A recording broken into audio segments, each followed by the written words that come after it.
1 నుండి 70 వరకు గల సంఖ్యల్లో వర్గం చివర అంటే స్క్వేర్ చివర 1 అనే అంకె కలిగిన సంఖ్యలు ఎంత శాతం అన్నాడు.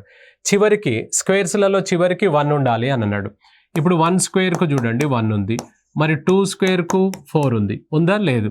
సో కాబట్టి మళ్ళీ ఎక్కడ వస్తుంది మీకు 9 స్క్వేర్కు వస్తుంది 81, అంటే లాస్ట్ డిజిట్ 1 అన్నట్టు.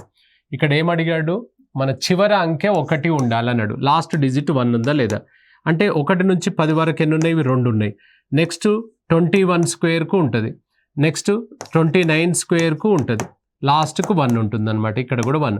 అంటే ఇక్కడ గమనించాల్సింది ఏంటంటే, సో ఇప్పుడు మనకి ఇందులో 11 వేసుకోండి, 11 కూడా ఉంటుంది కదా, 19కి ఉంటుంది, 11కు 19కి ఉంటుంది. అలా మనకు 21కి 29కి ఉంటుంది, 31కి 39కి ఉంటుంది, 41కి 49, 51కి 59. అలా మనం అక్కడి వరకు లెక్క చేస్తే ఎన్ని వస్తాయంటే, ఒక 10లో 2 వస్తున్నాయి కదా, ఇంకో 10లో 2, ఇంకో 10లో 2, అంటే ప్రతి 10 నెంబర్లకు 2 నెంబర్లు వస్తున్నాయి అనమాట. 70 అన్నాడు. 70 అంటే ఎన్ని 10లు వస్తున్నాయి, 7 10లు వస్తున్నాయి. కాబట్టి 7 2లో 14 నెంబర్లు వస్తాయి. ఈ టోటల్ అన్నీ లెక్క చేస్తే మీకు 14 నెంబర్లు వస్తాయి. సో ఇప్పుడు మనకు 14 వచ్చినాయి అలాంటి నెంబర్లు. అవుట్ ఆఫ్ ఎన్ని నెంబర్లు ఇక్కడ మొత్తం, 70లో 14 ఎంత శాతము అని అడుగుతున్నాడు అనమాట.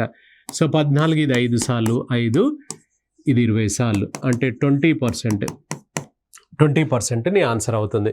ఇప్పుడు ఇలాంటి నెంబర్స్ ఇక్కడ 1 9, అట్లాగే 1 9, చివరికి 1 9 ఉన్న దానికల్లా మనకు లాస్ట్కు 1 వస్తుంది అనమాట స్క్వేర్స్.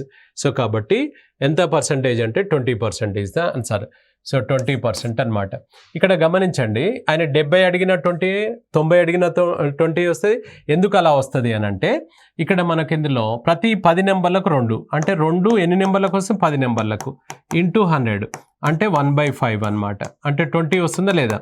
ఇక్కడ 20%, ఇక్కడ 20%, ఎక్కడైనా 20% వస్తుంది. కాబట్టి 70 అడగని, 80 అడగని, 90 అడగని 20 వస్తుంది అనమాట.